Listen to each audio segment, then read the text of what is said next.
Mustafa Barghouti, the Secretary General of the Palestinian National Initiative. Mustafa Barghouti, thank you for your time. What is your reaction to these reports about Donald Trump persuading Benjamin Netanyahu not to annex the occupied West Bank? We don't believe Donald Trump and we don't believe Mr. Witkoff. Each time they spoke before about some kind of breakthrough, we ended up with more attacks on Gaza, including what's happening now in the city of Gaza, where the whole population is being ethnically cleansed. The whole population is subjected to terrible attacks. It is clear that the Israeli army aims at eliminating every house, every building in the Gaza city and to push people out of it. What does the United States do about that?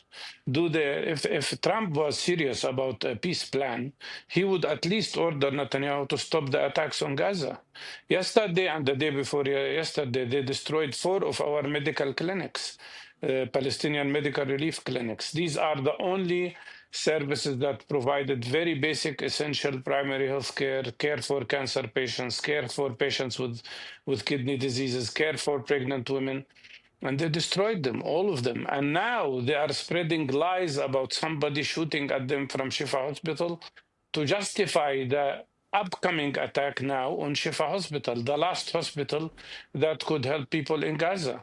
What you see here is continuous attacks, and in the West Bank, what you see is continuous settlement terrorist attacks on Palestinian communities. These plans that they talk about will mean nothing to us unless we see something real on the ground, including restraining Israeli actions, not only in Gaza, but also in the West Bank. Yes, because we don't know the details of those 21 points, it's quite possible that the US president's plan is about a post-war Gaza more than what's happening right now.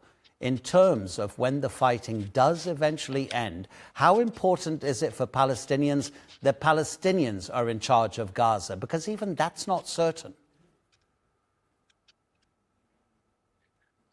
This whole talk about what will happen in Gaza after the war is nothing but a distraction strategy from the reality of what's happening now.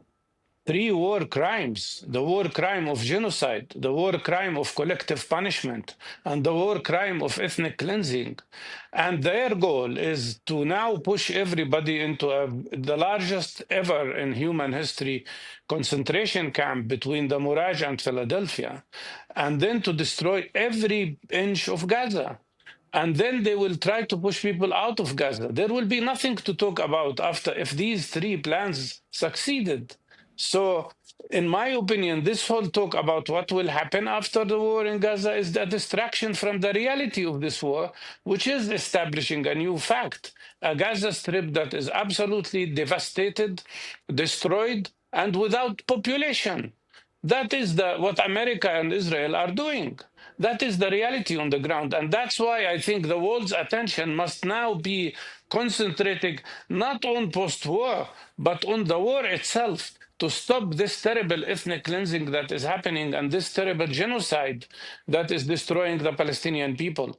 We don't need to talk about post-war because we already, as Palestinian groups, have agreed on a very good plan called Beijing Declaration, which would ensure the presence of an independent Palestinian national consensus government that could concentrate on reconstructing Gaza.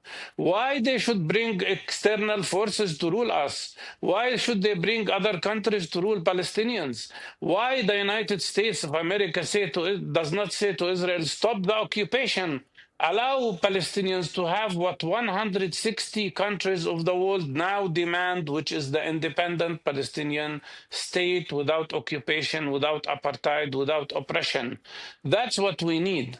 So all these talks about post-war things are nothing but a distraction from the continuous genocide that should stop now, and from the oppression that Palestinians in the West Bank are subjected to, given the most recent Israeli decision to suffocate 3.5 million people in West Bank and make them prisoners by cutting off the only passage they have to other countries, the Karama Bridge or the Alembi Bridge to Jordan.